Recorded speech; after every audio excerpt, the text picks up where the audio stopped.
Hello friends, welcome to panic Pandi horror stories. நான் உங்கள் முத்துப்பாண்டியன். இன்னைக்கு வீடியோவில் கேரளா மாநிலம் மறையூர்ன்ற கிராமத்துக்கு 5 கிலோமீட்டர் தள்ளி மலங்காட்டில் இருக்கக்கூடிய ஒரு சிறிய கிராமத்தில் நடந்த அதிபயங்கரமான அமானுஷ்ய திகில் உண்மை சம்பவத்தை தான் பார்க்க போறோம். இந்த சம்பவத்தில் அந்த கிராமத்தை சேர்ந்த ஒரு இளைஞன் அந்த கிராமத்தோட கட்டுப்பாட்டை மீறி ஒரு அமாவாசை இரவுல வீட்டை விட்டு வெளியே வந்து ஒரு அகால மரணம் அடைந்த ஆன்மா அந்த இளைஞரோட உயிரை காவு வாங்குறதுக்காக பயங்கரமா துடிச்சிருக்கு. அந்த ஆன்மா யாரு, எதுக்காக அந்த இளைஞரை பழிவாங்க துடிச்சுங்கிற அதிபயங்கரமான அமானுஷ்ய திகில் உண்மை சம்பவத்தை கொஞ்சம் கூட த்ரில்லிங் குறையாம அப்படியே இந்த வீடியோல பார்க்க போறோம். இதுவரைக்கும் நீங்க பார்த்த சம்பவங்களை விட இந்த சம்பவம் கொஞ்சம் விசித்திரமாகவும் அமானுஷ்யமாகவும் இருக்குன்றதுல எந்த ஒரு மாற்று கருத்தும் இல்லை. ஸோ இந்த வீடியோ பயங்கர டெரிஃபையிங்கா இருக்கும்.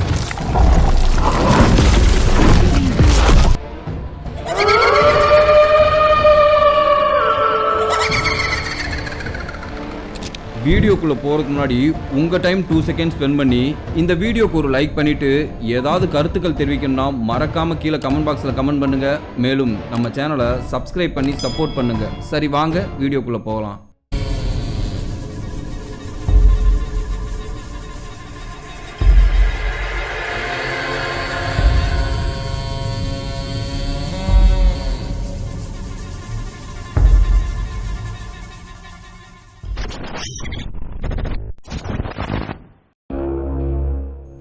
இந்த அமானுஷ்ய சம்பவம் நான் இன்ட்ரோல சொன்னது மாதிரி 1975ஆம் ஆண்டு காலகட்டத்தில் கேரளா மாநிலம் மறையூர்ன்ற கிராமத்துக்கு பக்கத்தில் இருக்கக்கூடிய ஒரு சிறிய கிராமத்தில் இருந்த மாதவன்ற இளைஞருக்கு தான் நடந்திருக்கு.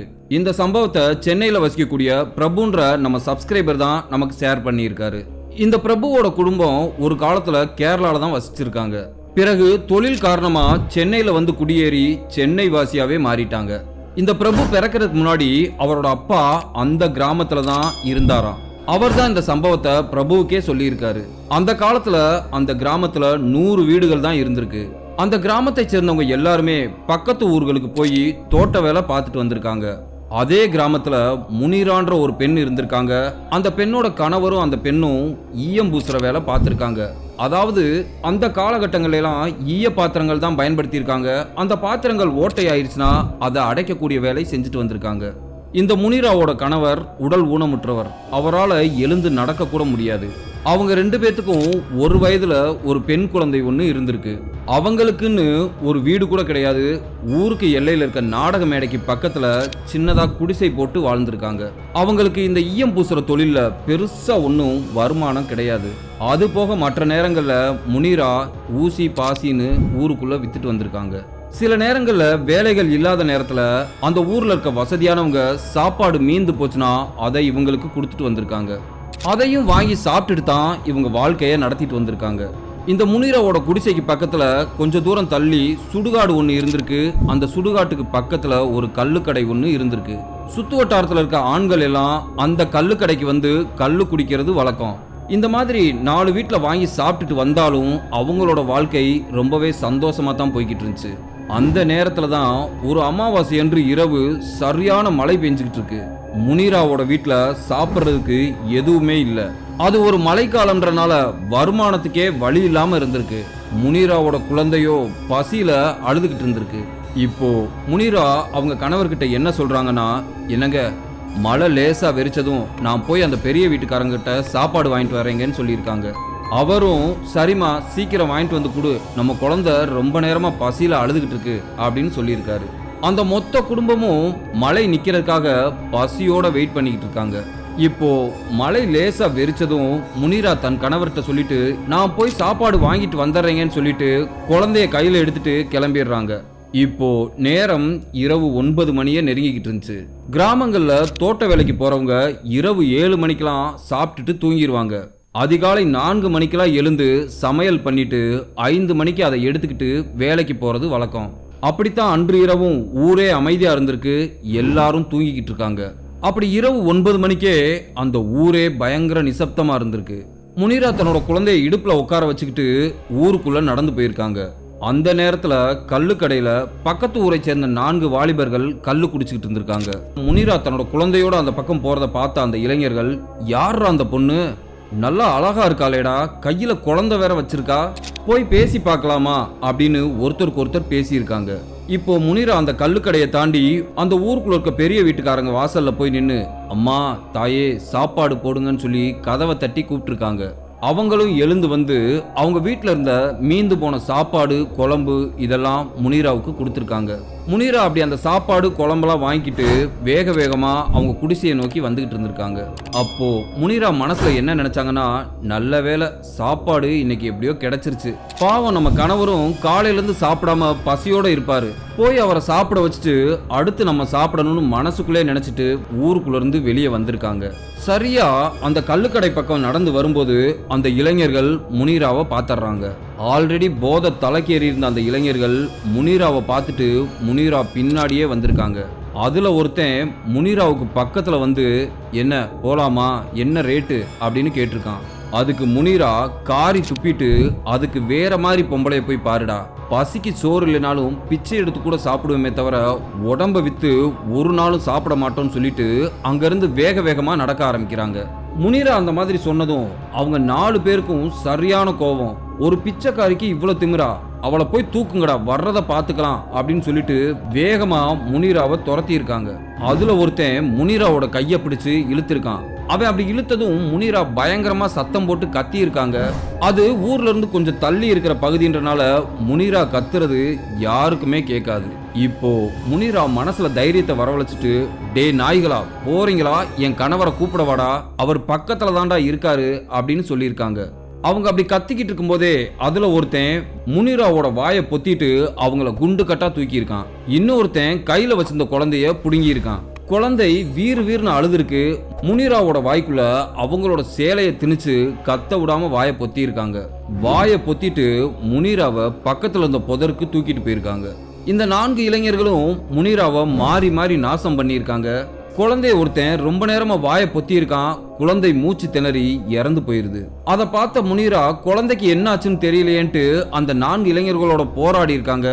ஆனா இந்த 4 மனித மிருகங்களும் நிதானமே இல்லாத அளவுக்கு பயங்கர போதையில் இருந்ததுனால அதுகளோட இச்சைகள் தீர்ந்ததுக்கு அப்புறம் இந்த பொண்ணு போய் ஊருக்குள்ள ஏதாவது சொல்லிடுவான்னு நினைச்சு பயந்துட்டு அந்த பொண்ணோட சேலையாலே அவ கழுத்தை நெரிச்சு கொலை பண்ணிட்டு பக்கத்துல இருக்க குளத்துல தூக்கி போட்டுறாங்க.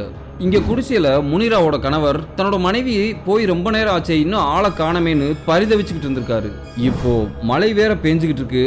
தன்னோட மனைவி குழந்தை நனைஞ்சிடக்கூடாதுன்றதுக்காக எங்கவாது போய் மலைக்கு ஒதுங்கி இருப்பாங்களோன்னு நினைச்சாரு. நேரம் கடந்துகிட்டே இருக்கு, மழையும் விட்டபாடு இல்ல. ஒரு கட்டத்துக்கு மேல பொறுமை இழந்த அவரு தன்னோட மனைவிக்கு என்ன ஆச்சுன்னு தெரியலையேன்னு சொல்லிட்டு பதறி போய் தவந்துகிட்டே ஊர் வரைக்கும் உள்ள வந்து பார்த்துட்டு வந்திருக்காரு. முனிராவையும் குழந்தையும் எங்க தேடியுமே காணோம். அந்த மழை நேரத்திலையும் தெருக்களுக்குள்ள போய் முனிரான்னு கத்தி இருக்காரு. தன்னோட மனைவிக்கும் குழந்தைக்கும் என்ன ஆச்சுன்னு தெரியலையேன்ட்டு அழ ஆரம்பிச்சிடறாரு. ஒருவேளை குடிசைக்கு எதுவும் போயிட்டாங்களோ அப்படின்னு நினைச்சிட்டு தவந்துகிட்டே குடிசைக்கு வந்து பார்த்துருக்காரு. இன்னும் மனைவியும் குழந்தையும் வீட்டுக்கு வரலையேன்னு நினைச்சு கத்தி கதறி இருக்காரு. விடிய விடிய வாசல்ல உட்காந்து அழுதுகிட்டே இருக்காரு. இப்போ பொழுதும் ஒரு வழியா விடிய ஆரம்பிச்சிருச்சு. அதிகாலையில் அந்த கிராமத்துக்காரங்க அவுட் சைடு போறதுக்காக அந்த குளத்தங்கரை பக்கம் போயிருக்காங்க. அங்க முனிராவும் முனிராவோட குழந்தையும் இறந்து கிடக்கிறத பார்த்துருக்காங்க. அதை பார்த்து பதறி போய் ஊருக்குள்ள வந்து சொல்லியிருக்காங்க. இந்த விஷயம் ஊருக்குள்ள காட்டு தீ மாதிரி பரவுது. ஈயம்பூசரோட மனைவி முனிராவையும் அவ குழந்தையையும் யாரோ கொன்னுட்டாங்கன்னு ஊர் முழுக்க பேசிக்கிறாங்க. அந்த விஷயத்தை கேள்விப்பட்ட முனிராவோட கணவர் தன்னோட மனைவி இருக்கிற இடத்துக்கு வந்து பார்த்து தலையில அடிச்சு கதறி அழுதுருக்காரு. ரொம்ப பசிக்குதா மாமா, சாப்பாடு வாங்கிட்டு வரேன்னு சொல்லிட்டு போனாலே, ஐயோ எந்த பாவி பயலுக்கு இந்த மாதிரி பண்ணுனாங்கன்னு தெரியலையேன்னு சொல்லி கதறி அழுதுருக்காரு. இப்போ சம்பவ இடத்துக்கு போலீஸ் வந்திருக்காங்க. பாடியை ரெக்கவர் பண்ணிட்டு ஊருக்குள்ள சிலர்கிட்ட விசாரிச்சிருக்காங்க. அப்போ அந்த கள்ளு கடைக்காரர்கிட்ட விசாரிக்கும் போது பக்கத்து ஊர்க்கார இளைஞர்கள் 4 பேர் இரவு நேரத்துல வந்து கள்ளு குடிச்சதாகவும், அப்படி அவங்க கல்லு குடிச்சிட்டு அங்க தகராறு பண்ணுனதாகவும், அவனுங்க தான் கடைசியா இங்க இருந்து கிளம்புனாங்கன்றதையும் சொல்லியிருக்காரு. உடனே போலீஸ் அந்த 4 இளைஞர்களையும் பிடிச்சு விசாரிச்சதுல உண்மையை கக்கிடுறாங்க. அந்த 4 இளைஞர்களுக்கும் கோர்ட் மூலியமா தண்டனைகள் வழங்கப்பட்டுச்சு. முனிராவோட கணவர் தனியா சர்வைவல் பண்ண முடியாதுன்ற காரணத்தினால அவரை ஹோம்ல சேர்த்து விட்டுறாங்க. அதாவது அனாதை ஆசிரமத்துல சேர்த்திருக்காங்க. இந்த ஒரு நிகழ்வுக்கு பிறகுதான் அந்த கிராமத்துல அமானுஷ்ய அலை அடிக்க ஆரம்பிக்குது. சரியா முனிரா இறந்து 1 மாசம் கழிச்சு அதே அமாவாசை இரவு 12 மணிக்கு எப்பவும் போல ஊர் மக்கள்லாம் அசந்து தூங்கிக்கிட்டு இருக்காங்க. ஊரே பயங்கர நிசப்தமா இருந்திருக்கு. ஒரு சிகப்பு கலர் சேலை கட்டிய பெண் தலையை விரிச்சு போட்டு கையில குழந்தைய வச்சுக்கிட்டு வீடு வீடா கதவை தட்டி, அம்மா தாயே சாப்பாடு இருந்தா போடுங்கன்னு கேட்டிருக்கு. அந்த குரலை கேட்ட ஊர் மக்களுக்கு பயங்கர சாக்கு. இந்த ஊருக்குள்ள இரவு நேரத்துல வந்து சாப்பாடு கேட்கறது முனிரா மட்டும்தான். ஆனா அவளும் இறந்து போயிட்டா. அப்படி இருக்கும்போது யார் வந்து இந்த மாதிரி கதவை தட்டுவான்ற யோசனையிலே யாருமே கதவை திறக்காம இருந்திருக்காங்க. அப்படி அந்த பெண் வரும்போது அந்த பெண் கூட ஒரு குழந்தையோட அழுக்குறலும் கேட்டிருக்கு. ஊருக்குள்ள இருக்க நாய்கள்லாம் பயங்கரமா குறைக்குது, ஊளையிடுது. அப்படி அந்த பெண் வந்து வீடு வீடா கதவை தட்டினதுல ஊர்க்காரங்கெல்லாம் முழிச்சிடுறாங்க. ஆனா ஒருத்தர் கூட கதவை திறந்து வெளியே வந்து என்னன்னு கேட்கல. அந்த பொண்ணோட கொலுசு சத்தம் மட்டும் வீதி ஃபுல்லா கேக்குது. அந்த பெண் நடந்து போய் ஒரு வீட்டு திண்ணையில அமர்ந்து ஏதோ முணங்கிக்கிட்டே இருந்திருக்கு. அந்த வீட்டுக்குள்ள இருந்தவங்களுக்கு திடீர்னு காத்துல ஒரு துர்நாற்றம் வீசி இருக்கு. அந்த வாடை அழுகி போன பிணத்தோட வாடை மாதிரி இருந்திருக்கு. தன்னோட வீட்டு வாசல்ல யாரோ வந்து உட்கார்ந்ததுக்கு பிறகுதான் வீட்டுக்குள்ள இந்த மாதிரி துர்நாற்றம் அடிக்குதுங்கிறத புரிஞ்சுக்கிறாங்க. அப்படி வெளியே யார் உட்கார்ந்துருக்கான்னு பாக்குறதுக்காக கதவு கேப்ல பார்த்துருக்காங்க. அப்படி பார்த்து அவங்களுக்கு அந்த காட்சி அள்ளு விட்டுருது. அப்படி அவங்க என்ன பார்த்தாங்கன்னா, ஒரு சிகப்பு கலர் சேலை கட்டிய பெண். அந்த பெண் முனிராதான்றது கன்ஃபார்மா தெரியுது. அந்த பெண் தன்னோட குழந்தைய தூக்கி கையில வச்சு கொஞ்சிக்கிட்டு இருக்கு. அந்த கருப்பு குழந்தை அதோட அம்மாவை பார்த்து சிரிச்சுக்கிட்டு இருந்திருக்கு. அது வேற யாரும் இல்ல, அந்த இறந்து போன பெண் முனிரா தான். இந்த காட்சியை அவங்க வீட்டாளுங்க எல்லாரும் ஒருத்தர் மாத்தி ஒருத்தர் வந்து பார்த்துருக்காங்க. அந்த காட்சியை பார்த்த அந்த வீட்டுக்காரங்க அத்தனை பேரும் நடுங்கி போயிடுறாங்க. அப்படி அவங்க பார்த்துக்கிட்டு இருக்கும்போது அந்த உருவம் கண்ணுக்கே தெரியாம புகை மாதிரி மாறி மறைஞ்சு போயிருது. இப்போ வீட்டுக்குள்ள வீசின அந்த துர்நாற்றமும் சுத்தமா இல்லாம இருந்திருக்கு. இந்த மாதிரி சம்பவங்கள் ஊருக்குள்ள அடுத்தடுத்த அமாவாசைகள்ல நடக்க ஆரம்பிக்குது. அப்படித்தான் ஒரு அமாவாசை என்று அந்த கிராமத்தை சேர்ந்த ஒருவர் வேலை விஷயமா வெளியூருக்கு போயிட்டு இரவு 12 மணிக்கு ஊருக்குள்ள வந்துகிட்டு இருந்திருக்காரு. அவர் ஊருக்குள்ள நுழையும் போது முனிரா குடிசை போட்டு வாழ்ந்த அந்த இடம் வந்திருக்கு. அந்த இடத்துக்கிட்ட வரும்போது யாரோ ஒரு பெண் விசும்பி விசும்பி அழுகிற மாதிரி கேட்டிருக்கு. அந்த சத்தத்தை கேட்டு பயந்து போன அவரு சுத்தி முத்தியும் பார்த்திருக்காரு. அழுகை குரல் எங்க இருந்து வருதுன்னு தேடி இருக்காரு. இப்போ முனிராவோட குடிசைக்கு பக்கத்துல சிகப்பு கலர் சேலை கட்டி தலைவிரி கோலத்தோட ஒரு பெண் நிக்கிறது தெரியுது. அதை பார்த்து அவரு யாருமா நீ, எதுக்காக அழுதுகிட்டு இருக்கன்னு கேட்டிருக்காரு. அதுக்கு அந்த பெண் எதுவுமே பேசாம, ஐயோ என் கூட வாங்கலேன் அப்படின்னு சொல்லிட்டு காட்டு பக்கமா ஓடி இருக்கு. அப்படி பின்னாடியே போன அவரு ஒரு இடத்துல போய் நின்று அந்த காட்சியை பார்த்திருக்காரு. இவரோட நாடி நரம்பே ஆடி போயிருச்சு. அப்படி அவர் அங்க போய் என்ன பார்த்தாருன்னா, அவருக்கு முன்னாடி போன அந்த பெண் வலிய மறிச்சு நின்றுருக்கு.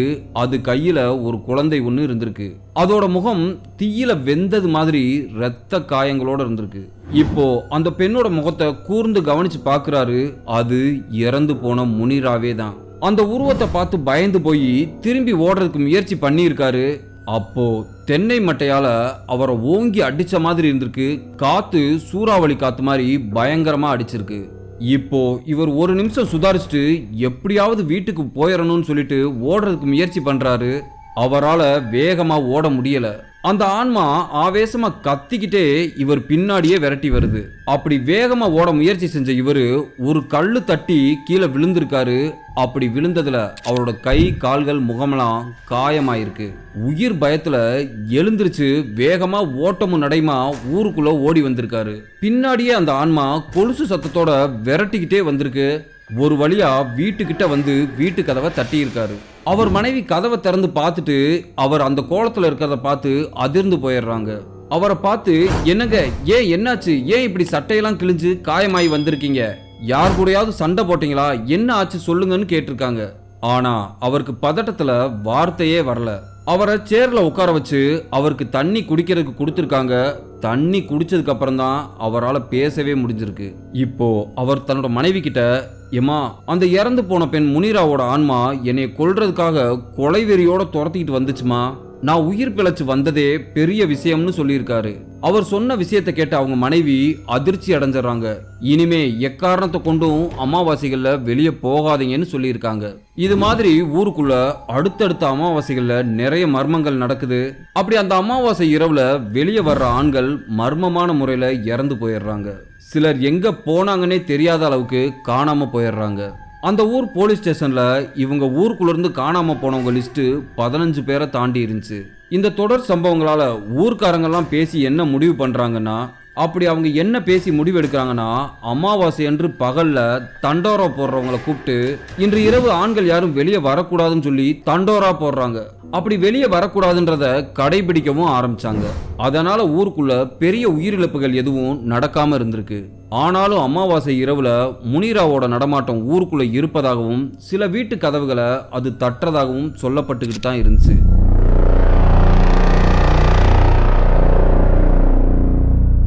அப்படி சில வருடங்கள் கடந்த நிலைமையில அந்த கிராமத்தை சேர்ந்த மாதவன்ற இளைஞர், அவருக்கு அப்பா கிடையாது, அம்மா தான் அவரை வளர்த்திருக்காங்க. அவங்க அப்பா இவர் சின்ன பையனா இருக்கும்போதே இறந்து போயிடுறாரு. அதனால மாதவன் அம்மாவோட வளர்ப்புல தான் வளர்ந்திருக்காரு. படிச்சு முடிச்சுட்டு திருவனந்தபுரத்துல இருக்க ஒரு கம்பெனில தங்கி வேலை பார்த்துட்டு வந்திருக்காரு. இந்த கிராமத்துல அவங்க அம்மா மட்டும் தனியா இருந்திருக்காங்க. கம்பெனில லீவ் விட்டதும் ஒரு வாரம் ஊர்ல தங்கிட்டு போலான்னு சொல்லி ஊருக்கு வந்திருக்காரு. அப்படி அவர் வீட்டுக்கு வந்ததும் அந்த நேரத்துல மாதவனோட சித்திக்கு உடம்பு சரியில்லைன்னு தகவல் வந்திருக்கு. உடனே மாதவனோட அம்மா சித்தியை போய் பார்த்துட்டு வரலாம் வாப்பான்னு கூப்பிட்டுருக்காங்க. அதுக்கு மாதவன், அம்மா நீயே போய் பார்த்துட்டு வாமா, நான் இன்னொரு தடவை போய் பார்த்துக்கிறேன், நான் ஊருக்கு வர்றதே நல்லா ரெஸ்ட் எடுக்கிறதுக்காகத்தான், அப்படி இருக்கும்போது நான் அங்க இங்கன்னு அலைய முடியாதுன்னு சொல்லியிருக்காரு. சரிப்பா நல்லா ரெஸ்ட் எடு, உனக்கு தேவையான சாப்பாடெல்லாம் அம்மா சமைச்சு வச்சிருக்கேன், நான் போயிட்டு நாளைக்கு சாயங்காலம் வந்துருவேன்னு சொல்லிட்டு அவங்க அம்மா கிளம்பிடுறாங்க. ஆனா அவங்க கிளம்பி பஸ் ஏறினதுக்கு அப்புறம் தான் ஒரு விஷயத்தை யோசிக்கிறாங்க. இன்னைக்கு அமாவாசை, பையன்கிட்ட யாராவது கதவை தட்டினா திறக்காதன்னு சொல்ல மறந்துட்டமேன்னு யோசிக்கிறாங்க. அப்புறம் அவங்களாவே சமாதானப்படுத்திக்கிறாங்க. சில மாதங்களா முனிராவால கிராமத்துக்குள்ள எந்த தொல்லையுமே இல்லைங்கிறதுனால எந்த பிரச்சனையும் வராதுன்னு சமாதானம் அடைகிறாங்க. மாதவன் பகல் முழுவதும் நல்லா சாப்பிட்டுட்டு தூங்கி ரெஸ்ட் எடுத்திருந்திருக்காரு. இரவு அவங்க அம்மா சமைத்த நாட்டுக்கோழி குழம்ப ஊத்தி சாப்பிட்றாரு. அந்த குழம்போட சுவையில மயங்கி போயிடுறாரு. ஏன்னா இவர் டவுனுக்குள்ள ஹோட்டல்ல சாப்பிட்டு நாக்கே மரத்து போயிருந்துச்சு. அவர் அம்மா சமைத்த உணவை ரசிச்சு சாப்பிட்டுட்டு பாய விரிச்சு படுத்திருக்காரு. அன்றைய தினம் பகல் முழுவதும் தூங்குனதுனால தூக்கம் வரலையேன்னு சொல்லிட்டு நாவல் ஒன்றை எடுத்து படிச்சுக்கிட்டு இருந்திருக்காரு. நள்ளிரவு 12 மணி இருக்கும். தெருவுல உள்ள நாய்கள்லாம் ஊளையிட்டு இருக்கு. வீட்டை சுத்திலும் கொலுசு சத்தம் கேட்டிருக்கு. அந்த சத்தத்தை கேட்டு பயந்து போன மாதவன் புத்தகத்தை மூடி வச்சுட்டு ஜன்னல் வழியா எட்டி பார்த்திருக்காரு. ஒரு அழகான இளம்பெண் தலை நிறைய மல்லிகைப்பூ வச்சுக்கிட்டு இவங்க தெரு பக்கமா நடந்து வர்றது தெரியுது. அந்த பெண்ணை மாதவன் அசந்து போய் பார்க்கறாரு. நம்ம ஊருக்குள்ள இவ்வளவு அழகான பெண்ணா, யார் வீட்டுக்காவது விருந்தாளா வந்திருப்பாங்களான்னு யோசிக்கிறாரு. அந்த பொண்ணோட அழகுல மயங்கி போய் பார்த்துக்கிட்டே நிக்கிறாரு. அந்த பெண் நேரா வந்து மாதவன் வீட்டு கதவை தட்டி இருக்கு. மாதவன் கதவை திறக்காமலே யாருங்க அப்படின்னு கேட்டிருக்காரு. ஐயோ கதவை திறங்க, எனக்கு ஒரு உதவி வேணும்னு சொல்லியிருக்கு. அந்த குரல்ல அப்படி ஒரு வசீகரம் இருந்திருக்கு. மாதவனுக்கும் அந்த குரல்ல ஈர்ப்பு இருந்திருக்கு. அதனால கதவை திறந்து யாருன்னு பாக்குறாரு. இந்த மாதிரி ஒரு அழகான பெண்ணை அவரோட வாழ்நாளே சந்திச்சிருக்க மாட்டாரு. அப்படி ஒரு அழகு, ஒல்லியான தேகம், நீண்ட கருங்கூந்தல், கூர்மையான மூக்கு, முத்து போன்ற பற்கள், மாதுளம்பழம் போன்ற இதழ்கள். அதை பார்த்த மாதவனுக்கு மயங்கி போய் பேச்சே வரல. அந்த பெண்ணை பார்த்து வெக்கப்படுறாரு. என்னங்க உங்களுக்கு நான் என்ன உதவி செய்யணும்னு கேட்டிருக்காரு. அதுக்கு அந்த பெண், நாங்க பட்டணத்துல இருந்து வர்றோம், வர்ற வழியில எங்க அப்பாவுக்கு நெஞ்சு வலி வந்துருச்சு, அவரை அங்க உட்கார வச்சிருக்கேன், நீங்க வந்தீங்கன்னா அவரை கைத்தாங்களா கூட்டிட்டு வந்துடலாம்னு சொல்லி இருக்கு. அந்த பொண்ணு அப்படி கேட்டதும் வேகமா வீட்டுக்குள்ள போய் அவரோட சட்டையை எடுத்து போட்டுக்கிட்டு வீட்டு கதவை பூட்டிட்டு அந்த பெண் பின்னாடியே போயிருக்காரு. அந்த பெண் தலையில வச்சிருந்த அந்த மல்லிகைப்பூ வாசம் அந்த தெருவே மணத்திருந்திருக்கு. இப்போ அந்த பெண் சரியா அந்த முனிராவோட குடிசைக்கு பக்கத்துல போகும்போது மாதவன் ஒரு விஷயத்தை பாக்குறாரு. அந்த பெண்ணோட சிகப்பு கலர் சேலை அழுக்கு பிடிச்சு கிழிஞ்ச கருப்பு சேலை மாதிரி தெரிஞ்சிருக்கு. இப்போ அந்த பெண்ணோட தலையில வச்சிருந்த மல்லிகைப்பூ இல்லாம தலைமுடி அகோரமா பரட்டை முடியா இருந்திருக்கு. அந்த பெண்ணோட கையில ஒரு கை குழந்தையும் இருந்திருக்கு. அதை பார்த்த மாதவனுக்கு ஒரு விஷயம் நினைவுக்கு வந்திருக்கு. இது நம்ம அம்மா அடிக்கடி சொல்லக்கூடிய முனிரான்ற பெண்ணோட ஆன்மாவா இருக்குமோன்னு நினைச்சுக்கிட்டு இருக்கும் போதே அந்த பெண் திரும்பி மாதவனை பார்த்திருக்கு. அந்த காட்சியை பார்த்த மாதவனுக்கு இருதய துடிப்பே நின்னு போயிரும் போல அப்படி ஒரு கோரமான காட்சியை பார்த்திருக்காரு. அப்படி அவர் என்ன பார்த்தாருன்னா, அந்த பெண்ணோட முகம் தீயில கருகி போன மாதிரி அங்கங்க வெள்ளை தழும்புகள் இருந்திருக்கு. பார்க்கிறதுக்கு ரொம்ப கொடூரமா இருந்திருக்கு. அதோட கண்கள்ல கருவிலியே இல்லாம வெள்ளையா இருந்திருக்கு. அந்த பெண்ணோட கையில் இருந்த குழந்தையும் அதே போல கொடூரமா காட்சி அளிச்சிருக்கு.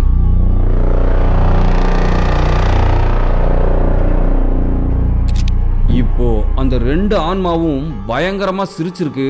அந்த சிரிப்பு சத்தம் அந்த இடமே எதிரொலிக்கிற அளவுக்கு பயங்கரமா கேட்டிருக்கு. அதை பார்த்து பயந்து போன மாதவன் வீட்டுக்கு ஓடிடலான்னு சொல்லி திரும்பி ஓடுறதுக்கு முயற்சி பண்ணியிருக்காரு. இப்போ அந்த ஆன்மா மாதவனுக்கு பக்கத்துல வந்து நின்னு, வயசு பொண்ணு கூப்பிட்டதும் ஆசைப்பட்டு வந்தேல, அந்த ஆசையோட போய் சேர்ந்துருன்னு சொல்லிட்டு அதோட சடமுடியை எடுத்து மாதவனை சடார்னு ஒரு அடி அடிச்சிருக்கு. அந்த அடி மாதவனுக்கு இரும்பு கம்பிய பழுக்க காய்ச்சி சூடு போட்ட மாதிரி இருந்திருக்கு. இப்போ பயத்துல உடல் வேர்த்து கைகாலெல்லாம் நடுங்க ஆரம்பிக்கிறாரு. அப்படியே மயங்கி கீழே விழுந்துடுறாரு. அதிகாலையில அவர் கண்ணு முழிச்சு பார்க்கும்போது குளத்தங்கரையில அவரோட சட்டை துணியெல்லாம் கிழிஞ்சு உடல் முழுவதும் காயங்களோட குத்துயிரும் கொலையுயிருமா கிடந்திருக்காரு. அந்த நிலையில கிடக்கிற மாதவனை பார்த்த ஊர்க்காரங்க வேகமா தூக்கி கொண்டு போய் ஹாஸ்பிட்டல்ல அட்மிட் பண்ணியிருக்காங்க. ஊருக்கு வந்த மாதவனோட அம்மா அதை கேள்விப்பட்டு ஹாஸ்பிட்டலுக்கு அடிச்சு பிடிச்சு போயிருக்காங்க. ஹாஸ்பிட்டல்ல மாதவனுக்கு தீவிர சிகிச்சை பிரிவுல சிகிச்சை நடந்துகிட்டு இருக்கு. மாதவன் தன்னோட அம்மா கிட்ட அன்று இரவு நடந்ததை பத்தி சொல்லியிருக்காரு. அதுக்கு மாதவனோட அம்மா, நம்ம கிராமத்தோட கட்டுப்பாடே அமாவாசை என்று இரவு நேரத்துல ஆண்கள் வெளியே வரக்கூடாதுன்றதான்ப்பா. இதை நான் உங்ககிட்ட சொல்லணும்னு நினைச்சேன், மறந்துட்டேன். அதனாலதான் இந்த மாதிரி நடந்திருக்கு. எந்த சாமி புண்ணியமோ நீ எங்களுக்கு மறுபடி உயிரோட கிடைச்சிட்ட. இந்த மாதிரி போனவங்க நிறைய பேர் இறந்துதான்ப்பா போயிருக்காங்க அப்படின்னு சொல்லி வருத்தப்படுறாங்க. என்னதான் அந்த கிராமம் டெவலப் ஆனாலும் இன்னமும் அமாவாசை என்று இரவு முனீராவை அங்கங்க பார்க்கறதாகவும் இரவு நேரங்கள்ல கதவை தட்டுறதாகவும் சொல்லப்படுது. இந்த வீடியோ உண்மையிலே உங்களுக்கு பிடிச்சிருக்குன்னு நினைக்கிறேன். அப்படி உண்மையிலே பிடிச்சிருந்துச்சுன்னா இந்த வீடியோக்கு ஒரு லைக் பண்ணுங்க. ஏதாவது கருத்துக்கள் தெரிவிக்கணும்னா மறக்காம கீழே கமெண்ட் பாக்ஸ்ல கமெண்ட் பண்ணுங்க. அடுத்து உங்களை நான் இதே மாதிரி ஒரு அமானுஷ்ய திகில் சம்பவத்தோட வந்து சந்திக்கிறேன். பாய்.